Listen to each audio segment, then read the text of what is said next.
हे नाथ नारायण, हे नाथ नारायण वासुदेव, हे नाथ नारायण वासुदेव, हे नाथ नारायण वासुदेव। गोपाल कृष्ण भगवान की जय। श्रोता भक्तान श्री पांडुरंग समर्थ गणनाथ सरस्वती रवी शुक्रम बृहस्पती पंचेतां संस्करे नित्यं वेदवाणी प्रवर्तित लाईट लावून घ्या। गुरु ब्रह्मा गुरु विष्णू गुरुदेव महेश्वरा गुरु साक्षात गुरुब्रह्म तस्मै श्री गुरवे नमः।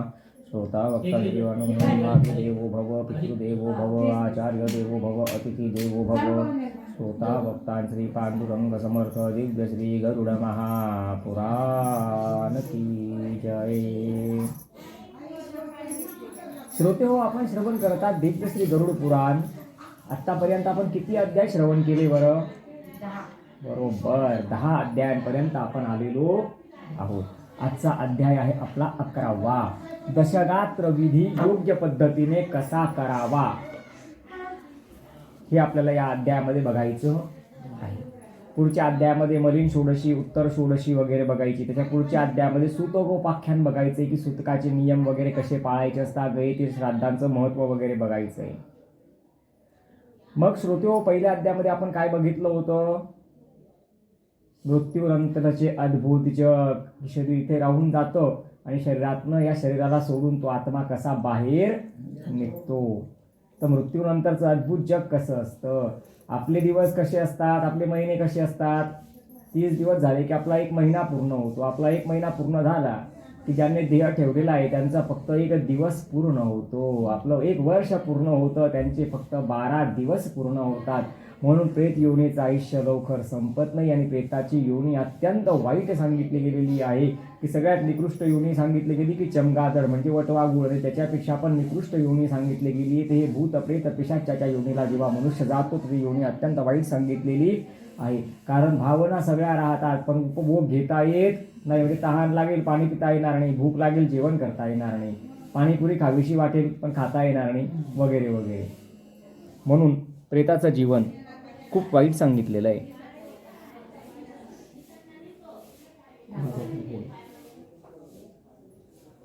तर प्रेताचं जीवन खूप वाईट सांगितलंय ते आपण पहिल्या अध्यायामध्ये बघितलं। पहिल्या अध्यायामध्ये यम दूत कसे असतात काय त्यांचं वर्णन आपण बघितलं। दुसऱ्या अध्यायामध्ये प्रवास बघितला। तिसऱ्या अध्यायामध्ये श्रवण श्रावणी यांचं वर्णन, नरकाचं वर्णन, 21 प्रकारचे नरक, यम वगैरे कसे ते आपण बघितलं।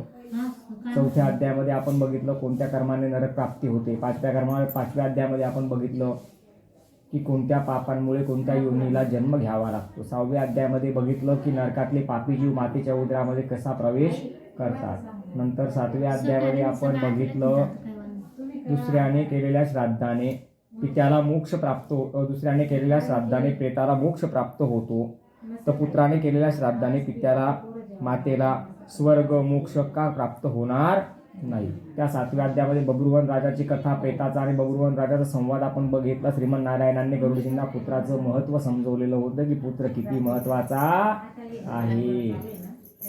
त्याच्यानंतर 8व्या अध्यायामध्ये बघितलं आतुरकालीन व्यक्तींसाठी कोणते कोणते क्रियाकर्म करायचे। की मृत्यूच्या समयात त्यांना उंचावर ठेवायचं नाही, खाली ठेवायचं, तुळशीजवळ सारवायचं, बाळकृष्णांवरती अभिषेक करायचा, त्यांना सारवलेल्या जागेवरतीच ठेवायचं। नंतर त्यांच्यासाठी काय काय दान करायचं, काय काय धर्म करायचा ते बघितलं। 9व्या अध्यायामध्ये आपण बघितलं वृद्धापकाळामध्ये मनुष्याने काय काय कर्म करावे। तर वृद्धापकाळामध्ये मनुष्याने जास्तीत जास्त भगवंताचं नामसंकीर्तन करायला पाहिजे, दुसऱ्याच्या भरोशावर राहायचं नाही हे आपण बघितलं। की वय झाल्यावरती संसारातनं मनुष्याने विरक्त व्हायला पाहिजे आपण 9व्या अध्यायामध्ये बघितलं। 10व्या अध्यायामध्ये बघितलं बालकांचे, गर्भवती स्त्रियांचे, संन्यासांचे अंत्यसंस्कार कसे करावे। इथपर्यंत श्रोते आपण श्रवण केलेलं आहे। आत्ता आपण श्रवण करणारा 11वा अध्याय म्हणजे दशगात्र विधी। तर ज्याप्रमाणे मागच्या अध्यायात तुम्हाला सांगितलं की माता पित्यांच्या मृत्यूनंतर बालकाने पुत्राने शोक सोडून द्यायला पाहिजे आणि तो शोक सोडून धीर धरायचा आणि पिंडदान विधी सात्विक पद्धतीने करायचे, श्रद्धेने करायचे। असं मनात आणायचं नाही की हे केल्याने काय होतं आणि हे काय खरंच त्यांना मिळत असेल का, हे तर फक्त ब्राह्मणांचं पोट भरायचं साधन आहे, असे काही पण वाईट विचार मनामध्ये करायचे नाही. तर हे श्राद्ध, पिंडदान विधी वगैरे जे काही आहे ते अतिशय श्रद्धेने परिपूर्ण करायचे. मी तुम्हाला काल परवा सांगितलं होतं की तुम्ही लोकांनी हे दशगात्र विधी करणं बंद करून दिलं तर आमचं त्याच्यात काही नुकसान. जगी पाहता देव हा अन्नदाता, तया लागली तत्वता सार चिंता, तयाचे मुखी नाम घेता फुकाचे, मना सांग पारे तुझे काय वेचे. तर जगी पाहता देव हा अन्नदाता, याच्याने ब्राह्मणांचं काही नुकसान नाही, पण आपलं मनुष्यांचं खूप सारं नुकसान पुढे भविष्यात होत असतं. त्याच्यामुळे हे पिंडदानाची विधी सात्विक पद्धतीने, श्रद्धेने, भावनेनेच करायचे असतात.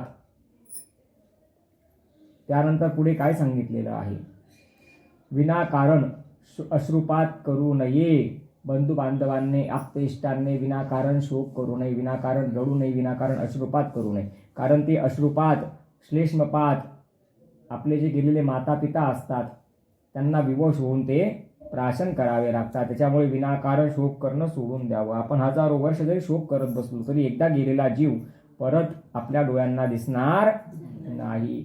जो जन्माला आला आहे त्याचा मृत्यू निश्चित आहे. बघा, मी तुम्हाला सांगितलंय जग रेस्टॉरंट आहे, इथे कोणीच परमनंट नाहीये. किती पण चमेलीचं तेल लावा आणि लक्षचा साबण लावा, शेवटी परमनंट इथे तेल. चमेली चंदन साबन चाहे लगा लो सेंट, जगत में कोई न परमानेंट, जगत में कोई न परमानेंट, जगत में प्रभु ही परमानेंट, जगत में प्रभु ही परमानेंट. या जगामध्ये परमनंट कोणी असेल तर फक्त ईश्वर आणि ईश्वराने बनवलेली सृष्टी. रामाच्या काळात जो हिंद महासागर होता तो आज पण आहे. कृष्णाच्या काळात जी यमुना नदी होती ती आज पण आहे. रामाच्या काळात जो सूर्य होता, कृष्णाच्या काळात तोच सूर्य होता, आपल्या काळात बी तोच सूर्य आणि आपल्यानंतर बी तोच सूर्य राहणार आहे. म्हणून सत्य, सनातन आणि अति अविनाशी जर कोणी असेल तो फक्त परमात्मा आणि परमात्म्याने बनवलेली प्रकृती म्हणजे सृष्टी आहे. बाकी या सृष्टीमध्ये चराचर जगत जे आहे ते जन्म आणि मृत्यूच्या चक्रामध्ये बंधन पावलेलं आहे. जो जन्माला आला आहे त्याचा मृत्यू निश्चित आहे, ज्याचा मृत्यू झाला आहे तो पुन्हा जन्माला येणं सुद्धा निश्चित आहे. मरे एक त्याचा दुजा शोक वाहे, अकस्मात तोही पुढे जात आहे.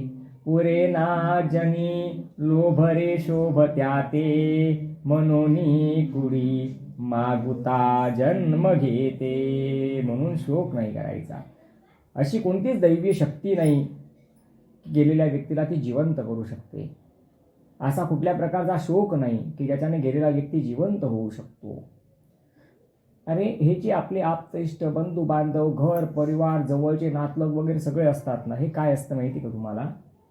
जसं सावलीमध्ये 4-5 प्रवासी एकत्र येऊन थांबतात आणि विश्रांती घेतात, काही वेळ एकमेकांशी गप्पा गोष्टी करतात, तसे नातेसंबंध सांगितले गेलेले आहेत.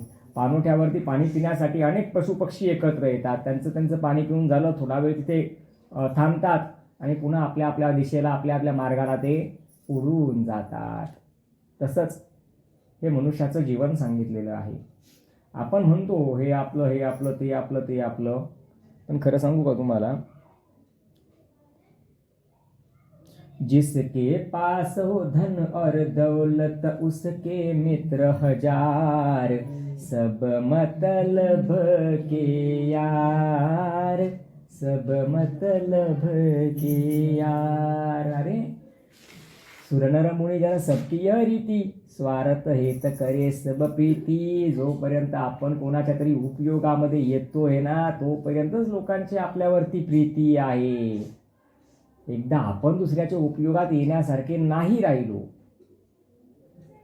की लोक आपला आपोआप त्याग करतात. त्यामुळे या संसारामध्ये विनाकारण खूप गुरफटून जाणं, खूप आसक्त होऊन जाणं हे पण तर योग्य नाही.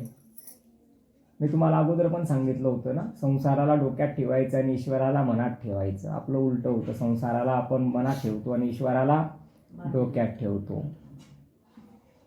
कोरोनाच्या कालावधीमध्ये बघा तुम्ही, अतिशय जवळच्या नात्यांमध्ये सुद्धा एखाद्याला जर कोरोना झाला तर त्याला कशी वागणूक दिली जायची, कशाच्या भीतीने, मृत्यूच्या भीतीने की आपल्याला पण कोरोना होऊन जाईल ना. एवढं आपल्याला या सगळ्या गोष्टी लक्षात आलेल्या आहेत. तरी सुद्धा प्रपंचाबद्दलची आसक्ती मनातनं आपली कमी होत नाही. यालाच म्हणतात भगवंताची माया. भगवंत गीतेमध्ये अर्जुनाला सांगतात की अर्जुना, माझी माया अशी भयंकर आहे की माझ्या मायेच्या पडद्यापासून बाहेर लाखामध्ये कोणीतरी एखादाच व्यक्ती जाऊ शकतो. बाकीचे तर माझ्या मायेमध्ये वशीभूत होऊन या संसाराच्या चक्रामध्ये असेच गुरफटलेले असतात जसा मासा जाळ्यामध्ये गुरफटलेला असतो. अरे, सकाळी तयार केलेलं अन्न संध्याकाळी खराब होऊन जातं, ते संध्याकाळी नाश पावतं. त्या अन्नाने हा देह भरणपोषण झालेलं आहे. मग जे अन्न सकाळी बनवलं संध्याकाळी खराब होऊन जातं, त्या अन्नापासून बनलेल्या या देहाची काय शाश्वती, या देहाच्या दीर्घायुष्याची काय कथा. आणि गरुडजींना श्रीमन नारायण सांगताय की कलियुगामध्ये मनुष्य 30 वर्ष जीवन जगला, जन्माला आणि 30 वर्ष जगला. किती? 30 वर्ष जगला. तो दीर्घायुषी झाला म्हणून समजायचं. काय सांगितलं? तो 30 वर्ष जगला म्हणजे तो दीर्घायुषी झाला, तो कलियुगाच्या हिशोबाने खूप जगला म्हणे, असं समजायचं. आणि खरोखर आहे बरं का, कलीच्या 4थ्या चरणामध्ये मनुष्याची आयु मर्यादा फक्त 12.5 वर्षांची राहणार आहे. That's all. म्हणजे जन्माला यायचं आणि 12.5 वर्षामध्ये म्हातारे होऊन जायचं आणि मृत्यूलाही प्राप्त होऊन जायचं. आणि तेवढ्या 12.5 वर्षांमध्येच आपलं लग्न, पोरं बाळ, पोरांचं शिक्षण, पोरांचे लग्न बिग्न जेवढं आपण आज 70 वर्षात करतोय तेवढं करण्याला कालावधी किती मिळणार आहे? फक्त 12.5 वर्ष.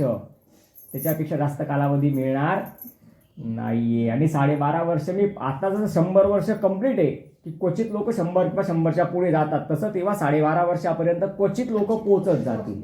हो. आणि तेव्हा स्त्री पुरुषांच्या उंच्या कमी होऊन जातील, झाडांच्या उंच्या कमी होऊन जातील, गाय बैल हे जे घोडा वगैरे पशु पक्षी यांच्या पण उंच्या एकदम ठेंगण्या होऊन जातील. तेव्हा गायी अशा 1-1 फुटाच्या राहतील, स्त्री पुरुषांच्या उंच्या कमी होऊन जातील. आणि हा बदल आहे ना अतिशय सूक्ष्म रीतीने आत्तापासूनच हा बदल चालू आहे. आपल्याला ते लक्षात येत नाही, पण ही सृष्टी ना स्वतःमध्ये बदल इतका सूक्ष्म पद्धतीने करते की जसं युग संपतो म्हणजे कलीचं पहिलं चरण संपेल, दुसरं चरण संपेल, तसं तसं बरोबर तो फरक पडत जात असतो. तर कलीच्या पहिल्या चरणात सांगितलंय की मनुष्य जन्माला मनुष्य शतमानं भवती, जन्माला म्हणजे 100 वर्ष तो जगेलच पहिल्या चरणात. म्हणजे पहिलं चरण चालू आहे. 100 वर्ष लोक जगतात का? जगतात का सांगा? नाही ना जगत, कमी जगतात. बरोबर. मग दुसऱ्या चरणात काय सांगितलंय? 75 वर्ष. मग लोक 75 वर्ष जगतील का? नाही जगणार, ते त्याच्यापेक्षा लवकरच जातील. बरोबर. मग तिसऱ्या चरणात सांगितलेलं आहे 50 वर्ष. मग लोक 50 वर्ष जगतील का? नाही, ते त्याच्यापेक्षा लवकरच जातील. मग चौथ्या चरणात सांगितलेलं आहे 25 वर्ष आयुष्य. आणि लोक 25 वर्ष पण मग त्यावेळेस जगणार नाही, ते 12.5 वर्ष किंवा 13 वर्ष किंवा 15 वर्षापर्यंतच ते जगतील. फार कमी लोक वयाच्या 25 वर्षापर्यंत जातील. तर कलियुगच्या योगामध्ये जसं जसं कलीचे चरण वाढत जातील, पहिलं चरण दुसरं चरण, तसं तसं मनुष्याचं आयुष्य कमी कमी कमी कमी होत जाईल. आणि कलियुगाच्या समाप्तीच्या कालावधीमध्ये ही पृथ्वी निर्मनुष्य होऊन जाईल. इथे मनुष्य शिल्लक उरणार नाही. हळूहळू करून पशु पक्षी प्राणी झाडं वनस्पती या सगळ्यांचा ऱ्हास व्हायला सुरुवात होईल. आणि एक दिवस पृथ्वी पुन्हा पहिले जशी 450 अरब वर्षांअगोदर होती तशीच ही पृथ्वी होऊन जाईल. नंतर पृथ्वीचा प्रलय होईल. अंत पृथ्वीचा आला युगे चालली झरझर, जैसे ज्याचे कर्म तैसे फल देतो रे ईश्वर. म्हणून श्रोते हो, सकाळी तयार केलेलं अन्न संध्याकाळपर्यंत खराब होऊन जातं. त्या अन्नापासून भरणपोषण झालेल्या देहाच्या दीर्घायुष्याची काय कथा आहे श्रोते हो. पुत्र नसताना अंत्यसंस्कार पत्नीच्या अनुपस्थितीमध्ये बंधूंनी बांधवांनी करावा. हा, एखाद्याला पुत्र नसेल ना तर त्याचा अधिकार दिलेला आहे स्त्रीला, म्हणजे त्याच्या पत्नीला अधिकार दिलाय, ती सुद्धा अग्निसंस्कार करू शकते. श्रीमन नारायणांनी स्त्रियांना कधीच कमी समजलेलं नाहीये किंवा असं कधीच खालचा दर्जा वगैरे दिलेला नाहीये. ज्या गोष्टींमध्ये आपण म्हणतो की बुवा हे स्त्रीला अधिकार नाही किंवा ते स्त्रीला अधिकार नाही, आता जसं की लोक म्हणतात किंवा हे नवनाथांचं पारायण स्त्रियांनी करू नये, गुरुचरित्र करू नये. अरे पण त्या ग्रंथांमध्ये स्पष्टपूर्वक कुठे एकाही ओळीमध्ये असा उल्लेख दिला नाहीये ना. जर तसं असतं, तसा उल्लेख दिला असता ना तर हे काय असतं?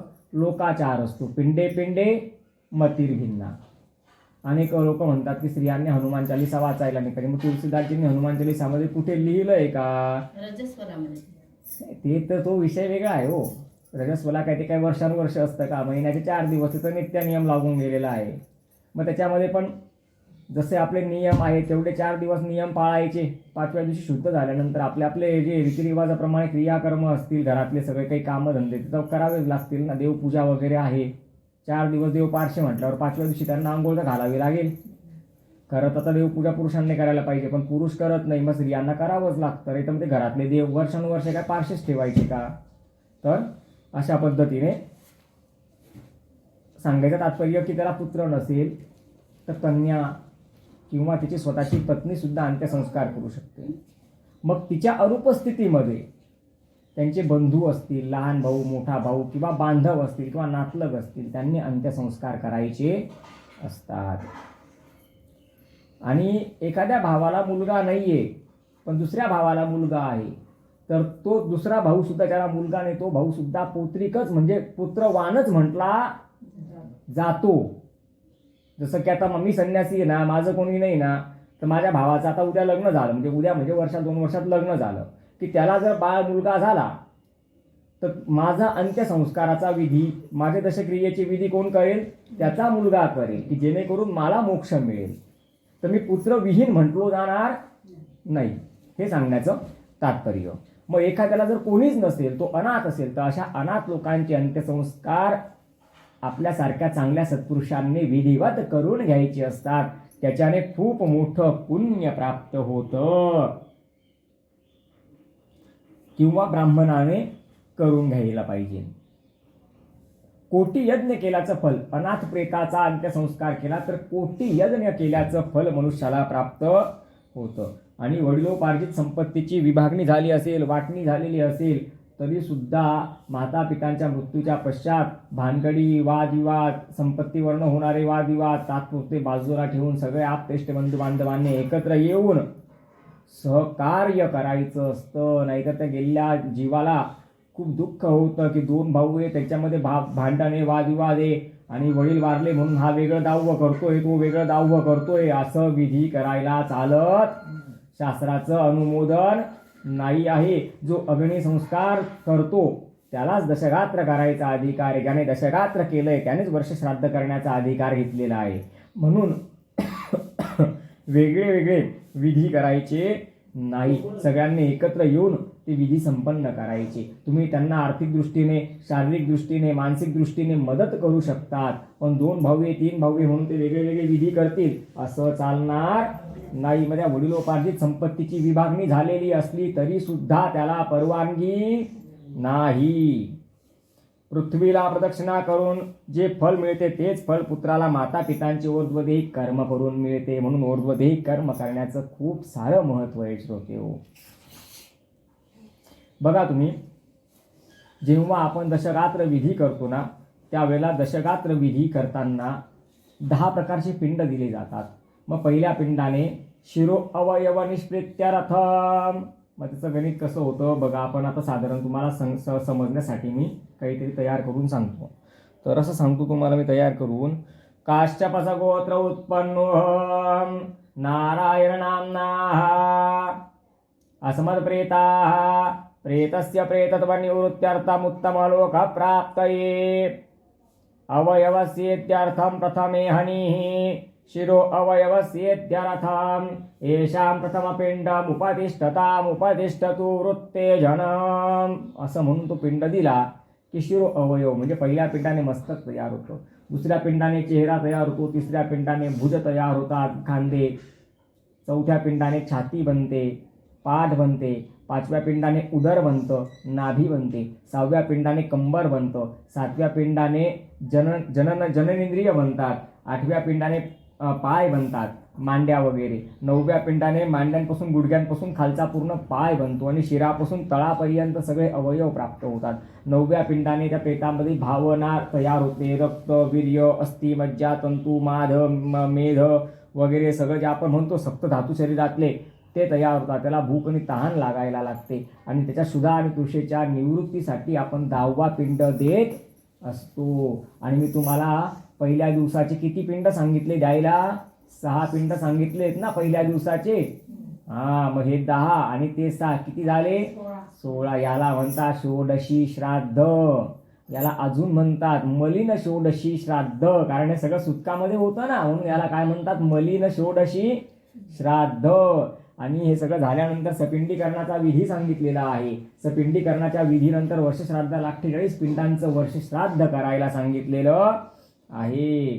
तर श्रोतेहो, अशा प्रकारे या दशगात्राचा विधी झाल्यानंतर स्नान वगैरे करून घरी आल्यानंतर सूतक निवृत्तीनंतर म्हणजे गंधमुक्त वगैरे झाल्यानंतर गोग्रास अर्पण करायला सांगितलेला आहे.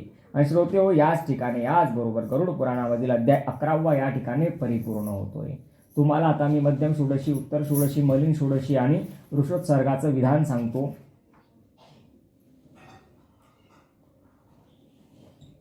प्रेताचा प्रेत घट कसा दान करावा? मी तुम्हाला मागे 7व्या अध्यायात सांगितलं होतं ना, प्रेताचा प्रेत घट दान करावा. प्रेताचा प्रेत घट सगळ्या अमंगलाचा नाश करणारा असतो. तर चांदीपासून सोन्यापासून एक कलश बनवायचा, तांब्या कलश घट, आणि त्या कलशाच्या पश्चिमेला विष्णूची सुवर्णमय प्रतिमा, ब्रह्मदेवाची चांदीपासून बनलेली प्रतिमा, तांब्यापासून भगवान शिवांची प्रतिमा आणि लोखंडापासून यमाची प्रतिमा बनवायची. आणि अशा पद्धतीने 4 कलश, मग पश्चिमेकडे कलश ठेवायचा, पूर्वेकडे कलश ठेवायचा, उत्तरेकडे आणि दक्षिणेकडे 4ही दिशेंना 4 एक कलश ठेवायचा. म्हणजे किती कलश ठेवले आपण? 4 कलश ठेवले. मग त्याच्यावर एकावर ब्रह्मदेवाची प्रतिमा, दुसऱ्यावरती विष्णूंची प्रतिमा, तिसऱ्यावरती ब्रह्मदेवाची प्रतिमा, चौथ्यावरती महादेवाची प्रतिमा आणि 5व्यावरती यमाची प्रतिमा, असं सगळं स्थापन करून त्यांची पूजा करायची. मध्यभागी अजून एक 5वा कलश जो आहे त्याच्यावरती प्रेताच्या निमित्ताने सुपारी ठेवायची किंवा 1 रुपयाचा कॉईन पालथा करून ठेवायचा. आणि अशा प्रकारे त्यांची पूजा करायची, हवन करायचं. आणि त्याच्यानंतर प्रेताच्या मोक्षासाठी प्रार्थना करायची. नंतर तो प्रेत घट जो आहे तो प्रेत घट विद्वान ब्राह्मणाला दान करायचा आहे. त्यानंतर प्रेताने वापरलेले वस्त्र, अलंकार, दागिने, त्यांच्या चप्पल वगैरे, प्रेताला आवडणारे जे त्याचे भांडे कुंडे असतील ते, त्याच्यानंतर ज्या शय्येवर ते झोपलेले आहेत ते, हे सगळं काय करायचं आहे? त्याग करायचं आहे. म्हणजे घरातनं बाहेर टाकून द्यायचे, ते घरात ठेवायचं नाहीये. त्याच्यानंतर प्रेत घटाचं दान केल्यानंतर, शुद्ध श्राद्ध वगैरे झाल्यानंतर ब्राह्मणांना 13 पद वस्तू दान करायचे. मग त्याच्यामध्ये शय्यादान, गोदान, भूमिदान, सप्तधान्यदान, तूपदान, घृतदान, छत्री, चप्पल, टोपी, काठी, जे जे काही सांगितलेलं असतं गुरुजींनी ते सगळं त्या प्रेताच्या प्रित्यर्थ दान करायचं असतं. जे आपतेष्ट बंधू बांधव गेलेल्या त्या प्रेताच्या प्रित्यर्थ दान करत नाही ते ब्रह्महत्यारे ठरतात, ते महान पापी ठरतात. म्हणून जिथपर्यंत आपल्याकडनं शक्य आहे ना तिथपर्यंत आपण आपलं दान करायचं असतं. आता भूमिदान पण सांगितलंय. मागच्या काळात आपल्यासारखा सर्वसामान्य व्यक्ती स्वतःच घर मोठ्या मुश्किलने कसं तरी उभं करतो, बिचारा अख्खं आयुष्य त्याच्यात खपतं. आणि आपण कशी भूमिदान करू शकू बरं? मग आपण नाही ना भूमिदान करू शकत, मग ती गोष्ट सोडून द्या. मग गोदान पण सोपं नाही आजच्या काळात. मग चांदीची गाय 100-200 रुपयाला जी चांदीची गाय भेटते तिचं का होईना, पण दान आपल्याकडनं झालं. जेवढं शक्य आहे तेवढं करायचं. जिथे आपली ताकद पुरत नाहीये तिथे कृष्णार्पण वस्तू करून द्यायचं. आणि अतिदानम न बलिर्दत्वा अति सर्वत्र वर्जते हा सिद्धांत फॉलो करायचा. आणि अशा प्रकारे दान वगैरे करायला सांगितलेलं आहे. त्याच्यानंतर श्रोते हो, वृषोत्सर्गाचं विधान सांगितलं गेलेलं आहे. मग वृषोत्सर्गाचं विधान कसं करायचं बरं?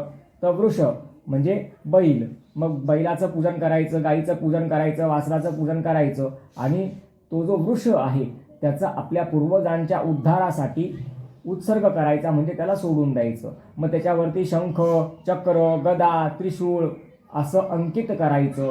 आणि ते अंकित केलेला जो वृषभ आहे त्याला सोडून द्यायचं.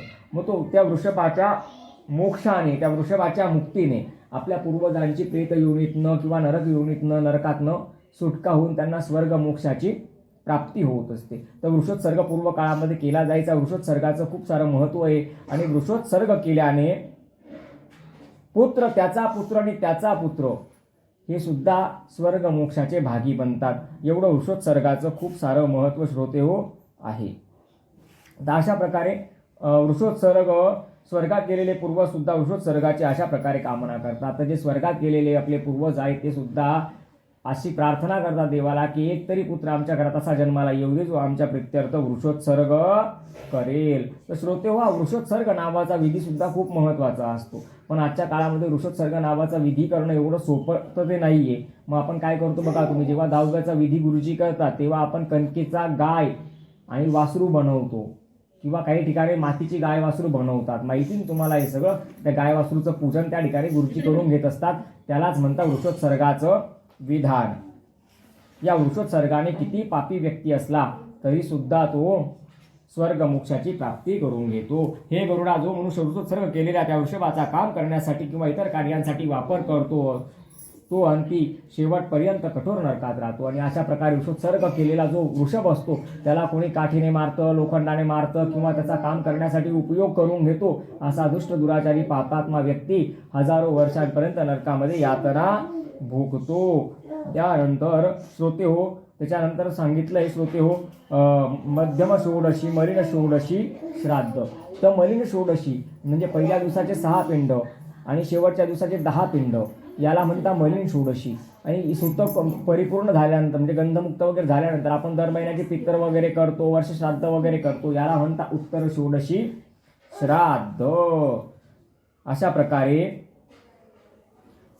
एखाद्याच्या घरामध्ये सर्पदंश झाला असेल आणि सर्पदंश होऊन कोणी वारलं असेल तर दर महिन्याच्या पंचमीला म्हणजे कृष्ण पक्षातली पंचमी आणि शुक्ल पक्षातल्या पंचमीला कणकेच्या नागाची पूजा करून त्याला दुधाचा नैवेद्य अर्पण करायचा. नंतर तो नाग वाहत्या पाण्यामध्ये विसर्जित करायचा. याच्याने त्या सर्पदंशाचा दोष आपल्या कुळाचा नष्ट होतो. म्हणजे पुन्हा आपल्या कुळात कोणाला सर्पदंश होऊन मृत्यू प्राप्त होत नाही आणि नारायण नागबलीचा विधी करण्याची सुद्धा आवश्यकता पडत नाही. तर अशा प्रकारे श्रोते हो, वृषोत्सर्गाचं खूप सारं महत्त्व आहे.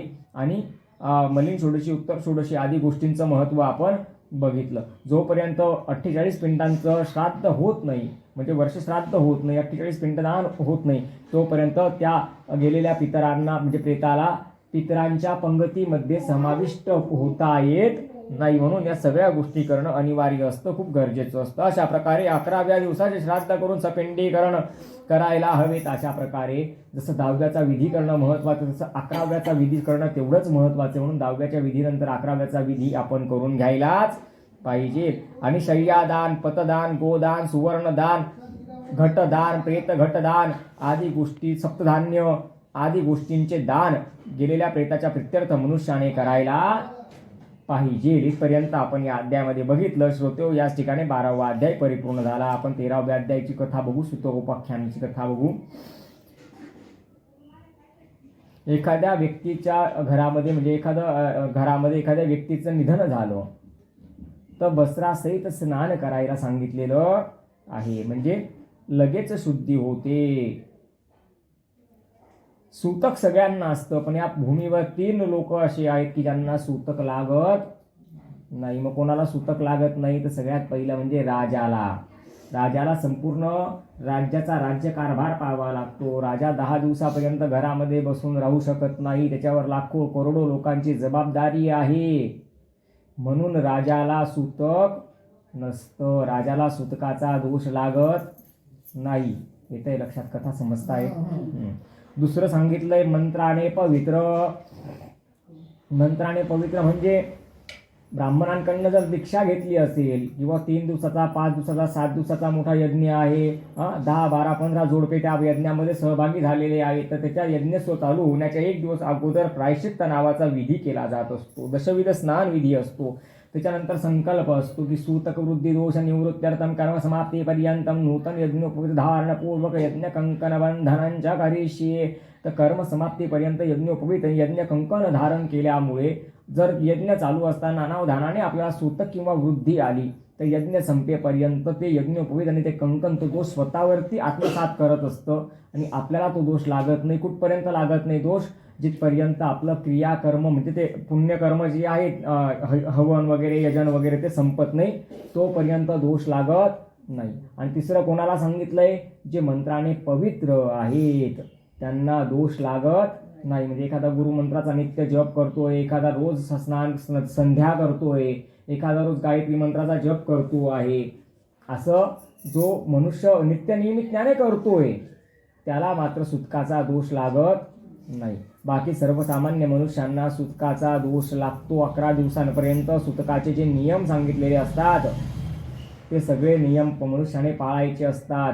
मग या 11 दिवसामध्ये कोणाला आशीर्वाद द्यायचा नाही, कोणी चुकलं म्हणून त्याला रागवायचं नाही, गाणे ऐकायचे नाही, मोठ्या मोठ्याने हसायचं नाही, गोडधोड पदार्थ खायचे नाही, असं अनेक प्रकारचे नियम सांगितलेले आहेत. मी जास्त काही नियमावली तुम्हाला सांगत नाही, सगळं तुम्हाला तसं कल्पना आहे सगळ्या गोष्टींची. तर श्रोते हो, अनाथ व्यक्तींचे अंत्यसंस्कार करतो त्याला कोणत्याही प्रकारची शुद्धी राहत नाही. जो अनाथ लोकांचे अंत्यसंस्कार करतो त्याला पण सूतक किंवा कुठल्याही प्रकारची अशुद्धी राहत नाही. आणि सूतक 2 प्रकारचे असतात बरं का. बाळ जन्माला आलं तरी सूतकच असतं, आणि तेच बाळ मोठं होऊन म्हातारं होऊन एक दिवस या भूतलाला सोडून गेलं तरी पण सूतकच असतं. दोघं सूतकांचा नियम जो आहे तो 11 दिवसांपर्यंत असतो. दोघं सूतकांचे नियम हे सारखे समानच सांगितलेले आहेत. फक्त याच्यामध्ये फरक असा आहे की सूतक फक्त रक्ताचं नातं जिथे असतं तिथपर्यंत सूतक मर्यादित असतं. बाकीच्या नातेवाईकांना अशुद्धी असते, त्यांना सूतक नसतं. इथपर्यंत श्रोते मी तुम्हाला सांगितलं.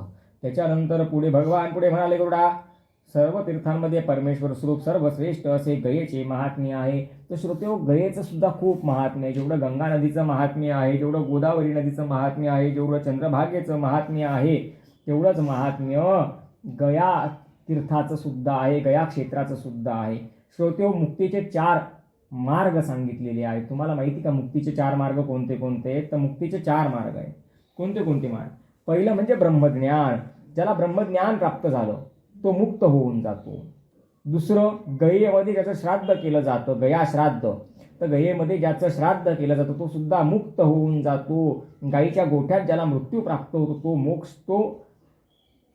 मुक्त होऊन जातो, म्हणजे मोक्षाचा भागी बनतो किंवा त्याला मोक्ष प्राप्त होतो. आणि शेवट सांगितलेलं आहे कुरुक्षेत्रावरती मरण, ज्याला कुरुक्षेत्रावरती मृत्यू प्राप्त होतो त्याला सुद्धा मोक्ष मिळतो, तो सुद्धा वैकुंठ लोकाला जातो. म्हणून महाभारताचा एवढा मोठा रणसंग्राम झाला की करोडो लोक मरणार होते, म्हणून प्रभूंनी क्षेत्र कोणतं निवडलं? कुरुक्षेत्र. महाभारताचं युद्ध कुठे झालं? कुरुक्षेत्रावर झालं. का बरं? की अर्जुनाकडचे मरो किंवा कौरवांकडचे मरो, पांडवांकडचे मरो किंवा कौरवांकडचे मरो, पण ते मुक्त झाले पाहिजे, त्यांना मोक्ष मिळाला पाहिजे. पुन्हा पुन्हा महाभारत घडवायचं होतं का प्रभूंना? नाही, महाभारत एकचदा घडवायचं होतं. म्हणून कुरुक्षेत्रावरती युद्ध करून त्यांचे आपापसात भांडणं मिटवून दिले, त्यांना सगळ्यांना स्वर्गमोक्षाची प्राप्ती करून दिली की पुन्हा परत महाभारत करायला तुम्ही येऊ नका. ते असं तसं युद्ध नव्हतं, तो फार मोठा वर्ल्ड वॉर होता. तर श्रोते हो, मुक्तीचे 4 प्रकार तुम्हाला मी सांगितले. या पितामह देवाच्या दर्शनाने मनुष्य सर्व प्रकारच्या पापांपासून मुक्ती प्राप्त करतो. तर या पितामह गया क्षेत्राचं नुसतं दर्शन केल्याने, या पितामह गया देवाच्या दर्शनाने मनुष्य सगळ्या पापांपासून मुक्त होतो, त्याला निरामय लोक प्राप्त होतो. आणि श्रोते, या गयेच्या आजूबाजूला अनेक छोटे मोठे तीर्थक्षेत्र आहे. तिथे जाऊन तिथल्या देवी देवतांचा सुद्धा नमस्कार करायचा असतो, तिथे सुद्धा भजन पूजन करायचं असतं. गया क्षेत्रावरती आपण ज्या मंत्राचा जप करतो त्या मंत्राच्या जपाचं अक्षय पुण्य आपल्याला प्राप्त होत असतं. गया क्षेत्रावरती जो संतांचं पूजन करतो, साधू संतांचं पूजन करतो, संन्यासांचं पूजन करतो, ब्राह्मणांचं पूजन करून थोडंफार दान करतो, त्याचं पुण्य अक्षय होऊन जातं. श्रोत्यो, गयेचं महात्म्य खूप श्रेष्ठ आहे. आणि श्रोत्यो, संपूर्ण गया तीर्थमय आहे. गयेमध्ये असं एक सुद्धा स्थान नाही की जे श्रेष्ठ नाही. संपूर्ण गयाज जनार्दन स्वरूप आहे, संपूर्ण गयाज विष्णू परमात्म्याचं स्वरूप आहे. म्हणून तीर्थक्षेत्रांवर गेल्यानंतर त्या तीर्थक्षेत्रांचं पावित्र्य सुद्धा श्रोत्यो आपण राखण्यासाठी तळमळीने प्रयत्न करायलाच पाहिजे. श्रोत्यो, याच ठिकाणी गरुड पुराणामधील अध्याय 13वा परिपूर्ण झाला. श्रीकृष्ण गोविंद हरे मुरारी, हे नाथ नारायण वासुदेव. श्रीकृष्ण गोविंद हरे मुरारी, हे नाथ